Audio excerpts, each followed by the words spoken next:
YouTube pages this week is dedicated to externalization of labor, that major topic. We know that you're grappling with unemployment, but there's a solution on this other end, you gaining employment outside the country. But before we hosted actually Andrew Tumine, who is the chairperson of UERA, that's the day before yesterday, and he gave us what UERA does, gave us confidence that, you know what, if you go through an authentic agency, then you should be safe. But we really didn't understand what the process is. So how do you get to know that this agency is actually authentic, and what is the process? So to break that down for us is Mr. Hilary Arinda, who owns one of the recruitment agencies, and this is Murphy International Recruitment Agency. Thank you so much for coming in studios. Thank you for having me.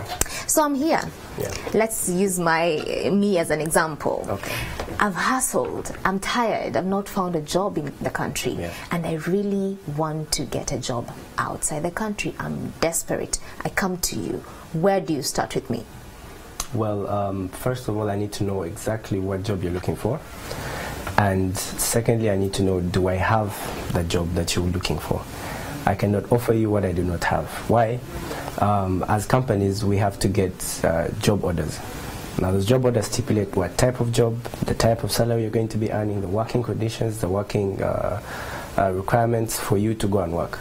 So when someone comes to my office and they are requesting, they need a job, they've come to work, I need to first go through my parameters and see, can I actually offer this person a job before I go further?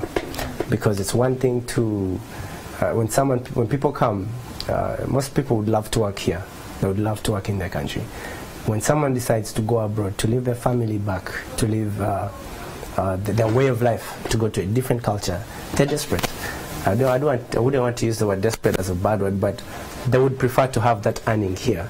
So before you give someone any false hope, you need to know, can I provide the job for the person? Okay. Yeah. So if I've told you, for example, I just need any job, even if it means being a house help or a house manager, okay, where do you start the conversation? And the job is there, maybe? Yeah, the job is there. Okay. First of all, I need to know if you have a passport. If you do not have one, like let's say for households, I will provide one for you free of charge. Then we have to go to the next step of to check your vitals, your medicals. Are you fit to work? Can you handle the situation or the climate that time? Will you climatize quickly, or will you not be able to work? Will you get problems once you're sent there? Once that is done, I have to go through the Ministry of Labor, which first of all vets any company I work with in the host country, that other side. So once I've been approved by the ministry to work with a specific company, I go through the procedures of clearing you to travel, because it's only the Ministry of Labor that allows people to be externalized. Anyone who goes any other way is trafficked. You don't necessarily have to go through a company to go and work, but you have to go through the clearance of the ministry to go and work. So I go through the procedure of getting you clear to travel, and once that is done, you will come to my office. I'll give you the contract. You read through the contract. It will be interpreted for you by, for those who do not understand English, they interpret it for you in your language. Once you're okay with that, you sign the contract. And like now for maids again, you have to go through training, because most people do not know how to use household appliances. A simple toaster might be a very big thing for them. Interesting. So if I have to go through Murphy, I have to go through training if I need that job as a house help? Yes, you must be willing to go through training. If you don't, if you're not willing to do training, I cannot externalize you, because I cannot guarantee that you will. Remember, when you're going abroad, you're not only going to work, you're an ambassador. You're a labor ambassador to Uganda and other Ugandans who would like to go and work. So to ensure that we protect our image, our labor, you have to go through the training.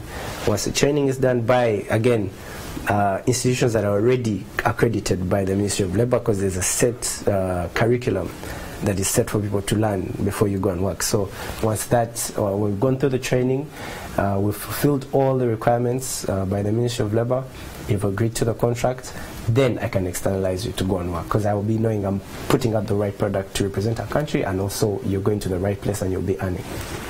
Okay, and all these processes need a coin or two.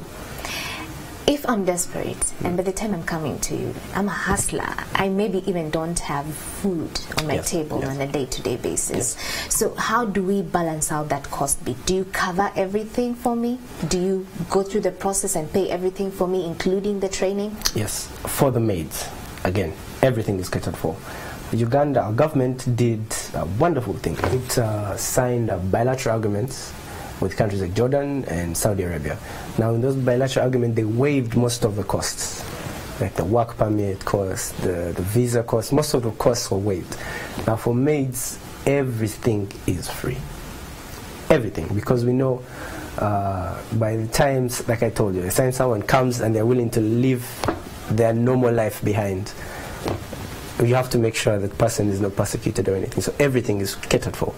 And besides, like, let's say for a housemaid, let's say here in Uganda, they earn between 50 or say 60,000, then to the high ends of 100. Maybe if you're working in Upper Kololo, maybe you're lucky, you're earning 300. So if you're very lucky, let's say you're blessed, you work with for Sudir, you're earning like 500.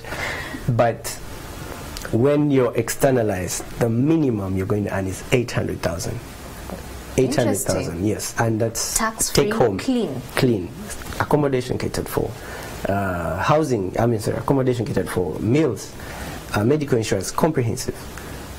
Anything you fall sick of, any injury you get catered for. So most of the money you're making is take home. If you're very good at saving, you can save up 2 years contract, come back and start something. So you're saying the minimum per month is 800,000? Yes. So I can actually earn up to 2 million per month? Depending on the job. Okay. There are those who for earn house up to, help? For house help, 1.2 million. That's the maximum. That's the ceiling. Yes, that's per now. But of course, with time, you know, as this industry grows, as our labor is more, people get more familiar with the Ugandans, the price will go up. Because Philippines earn way more than we do, because they've been in this sector for 40 years plus. Interesting. So with more time, you get more bargaining power. Okay. So we'll be able to go back, sign another bilateral agreement and say, no, look, our labor, now, if you don't have 1 million for the minimum, no. So it's with time. All right. Yeah. And you actually told me that even as agencies, you have your own checks and balances to ensure that the agencies you're working with on the other country, on the other side, that they are actually authentic as well. Tell us more about that. Well, again, through the ministry, every company that works, let's say foreign company wanting to get labor from Uganda, has to go through a vetting procedure by the attaches of labor at the various embassies we have in those countries. Now those attaches will vet companies and say, okay, this one meets all our required standards. They can work in Uganda. Now that company will contact me, and when they contact me, I have to go through the list because we have this information. I go through the list and check, are they on this list? Are they accredited by the ministry? Are they allowed to work in Uganda? Once I confirm that, then we can discuss on how to work with them, and that's when I can be sure that my people are going to go and they're going to be safe. Interesting. Yeah. Because many of, actually, when we have a discussion and we interact with most of them, they say that, but I went to this agency here in Uganda and they promised me a job. And you said that if it's a fraudster, the fraudster will not have even details of the agencies on the other side. So if I just come to you, still sticking to my example, I'm desperate, I need a job. How do I even tell that Murphy International Recruitment Agency is authentic as well? Well, one must have a valid license. Valid, I mean, any company can have a license, but it may expire. Valid is it's still ongoing. That's one. Two, I must have a physical location where I'm the only person there. That's two. Three, all my employees. The only person there. So you shouldn't cost share an office, share it with someone else. No, it's not allowed. It has to be, if you're in, you can have an office in a gate. If you're in a building, that whole floor has to be your office. There is no sharing. Then there's a list with the Ministry of Labor. So when you come to an office and you say, okay, my company, Murphy, is it original? Is it legitimate? Is it allowed to work? Get the list. Just go on Google the Ministry of Labor, go to their website.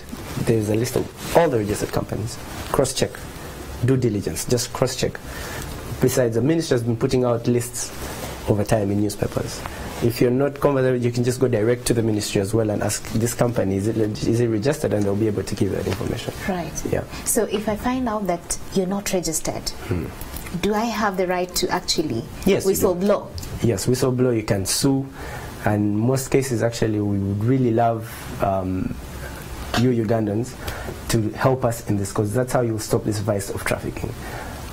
Any company you go to, cross-check. If you find out that they are not legitimate, go to the Ministry of Labour, report to police. They will be prosecuted, they will be handled, and you will be helping other Ugandans to avoid being trafficked. Okay. Yeah. So we've already exhausted the house help, and you know that once they go through all these processes, they're clean and safe to go. Yes. And they'll be assured of, you know, a safe job on this other end. True. Let's speak about the other occupations. For example, I want to go outside there as a security person, or even a more, you know, highly classified job. What's the process?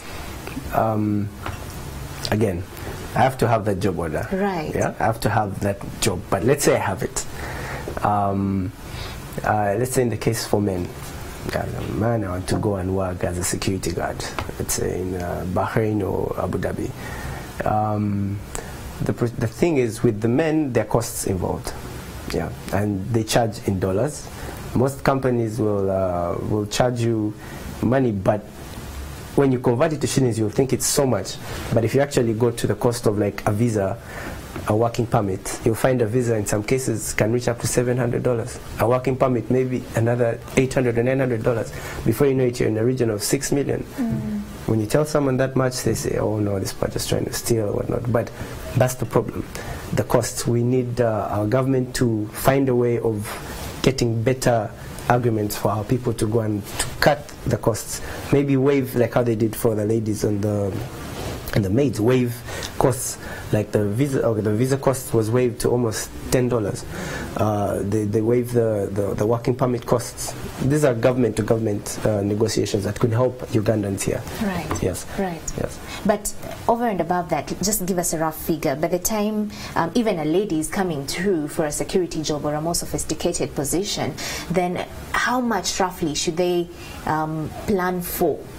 Well, I would not be in a position to give an exact figure, but roughly or the range? a rough estimate, because you see, the negotiations are different in as regards to each company, and in as regards to the recruitment company, and regards to where they're going to be working. So in the in the example of Murphy International Recruitment Agency, you have, I'm sure, placed some of the security people out there. What's the rough figure? What's the rough cost that they have to cover themselves? I could say for security within the range of 4 million, and that's like max. That's max. That's going to cover your air ticket, mainly because the companies we work with already have they've covered most of the costs, like the work permit. The ticket may be around $600 or maybe $500, and then you put up the different markups you add to it. But 4 million is the max. Okay. Is the max, and you're going to be in a job that earns you at least 2.5 million a month. So within your first 2 months, if you're good at saving, you've gotten back your initial investment, and you can save up the remaining 2 years, because the job contract is 2 years. And before they go, you have to give them orientation, pre-departure orientation. What do you want to use this money for? Even when they're applying to the ministry, there's a sector where it asks what development projects you intend to do with the money you earn. So when someone goes with a mindset that they have something they're going to use this money for, they become someone. I'll give an example of Alsawood. It's a company as well. The director was externalized. He went to work he was working as a hotel. He was working in the housekeeping department of a hotel. Worked there. He came back. He went back. Was promoted. Then when he finished his contract and came back with the money he had gathered over time, he started his own company. He's now self-employed. He's employing other people, and he's helping other unemployed Ugandans go and work. Interesting. Yeah. Interesting. So for this sophisticated jobs, do you pay tax? Do they pay tax on their earnings? No. The salaries. This is clean money. Yes, the salaries that are earned by expatriates are take-home salary. Take-home salary. Emphasis on take-home salary. That means you're not going to spend on accommodation. That's definitely. You're not going to spend on food. You're not going to spend on medical. Transport. So if you're someone, transport as well. You're not going to spend. So if you're someone who is shrewd with his money and you can save, Very good job, because you're far away from home. The easy, like if you're working in Uganda, there's fuel, we have OTT, you know you're spending, yeah? You're spending. So when you're out there, you're saving. Okay. If you have a plan, you can do a lot with that money. Let me ask you a question, and this is the feedback that you've been getting for quite a long time. Yes. Some of the people that actually go there and have negative experiences have gone through authentic agencies. Yes. So what's the process of following up with the people that you've placed on this other end? Okay, one, I will say this. As companies, each externalized person, there's a specific amount of money we deposit with our organization, UWERA, that remits to the Ministry of Labor, that is used for monitoring. When I'm not saying this business is 100% okay, that there are no cases. Cases do occur. Yes, they do occur. But there are procedures already in place to follow in case certain things happen, you know. And before anyone is sent abroad, they are told what to follow, what to do in case anything happens. We have consular services that side. They have our contacts. We have their contacts. They have contacts with the companies that, the labor companies that we sent them to. So we work together as a group. The office in Uganda will work with the office in the foreign country. Then we'll liaise with the embassy that's near them. We'll liaise with the Ministry of Labor to solve the problem of this person. However, in cases where a company does not take its role, we do have a bank guarantee that we deposit, cash bank guarantee of 50 million with the Ministry of Labor. The Ministry of Labor will get this 50 million for the company and use it to bring back that person. And once that person is back here in Uganda safe, they'll go on to prosecute that company. In most cases, they'll cancel your license and as well as proceed legal charges against you. Yes. Interesting. Yes. And in cases whereby even these people who have been placed on this other side, for example, I go through an agency that has been credited and I have bad experiences. My passports have been confiscated, my phone, I can't reach it anymore. How do you follow up through? Do you even, as agencies, just to, you know, mark up your brand, do you follow through directly to the people that you've, you know, positioned on this other end? Yes. We do have monitoring mechanisms. Each company is supposed to travel at least once a year. Go there, check on the people you've externalized, make a report back to the Ministry of Labor. Every month, you have to give a monthly report on people who have been externalized, because the embassies, the various embassies have to know that these people are here. In case these people have not been heard, the people here in Uganda have not heard from them, they come to the office, contact the other office, this person is here. If the other office is non-responsive, contact the embassy. The embassy will follow the government structures in that country to check on that person to make sure they're okay, and if any problem is there, to mitigate it and solve it. Okay. Yeah. Then enlighten us today. What are some of the telltale signs that I need to look out for to know that I'm going through an agency that has been, you know, credited or a fraudster?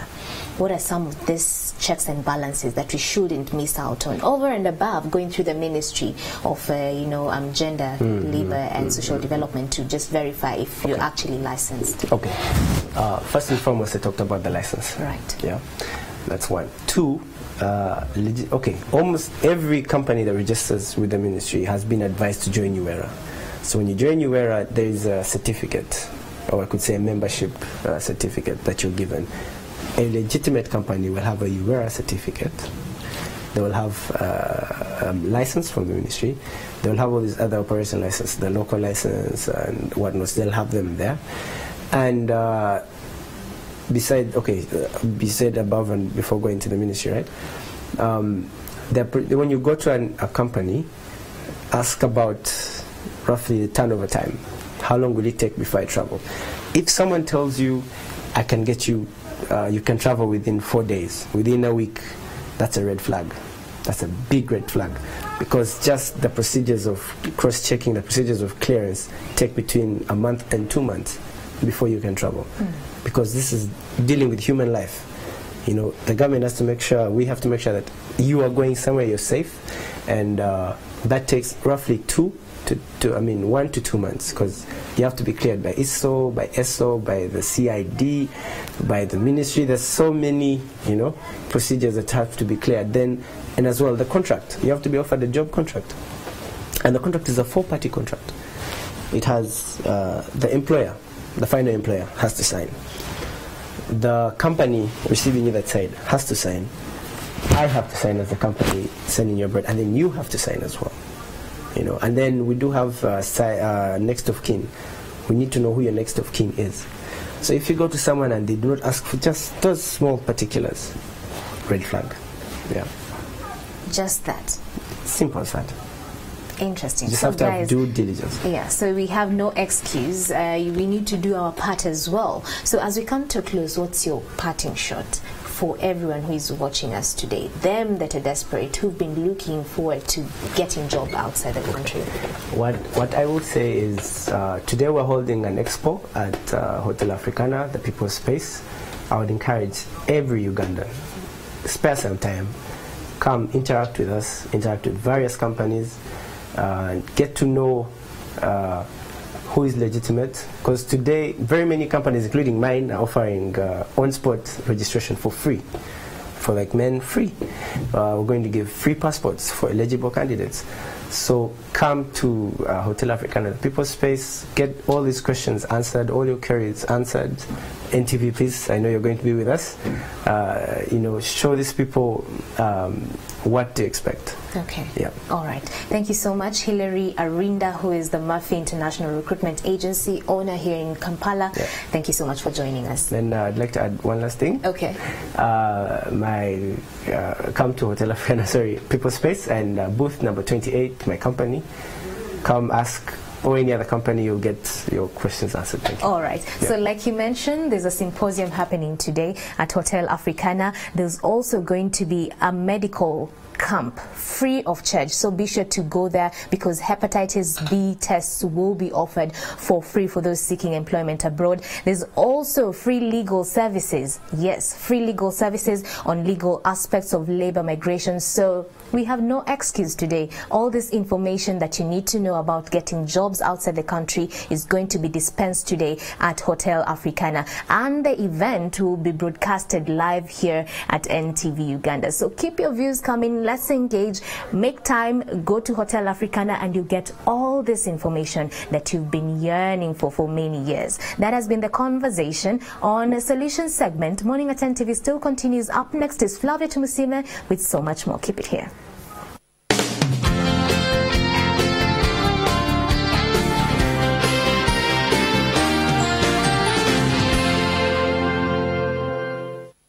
Your Saturdays just got better. Why go to the Chibanda when you can watch your favorite team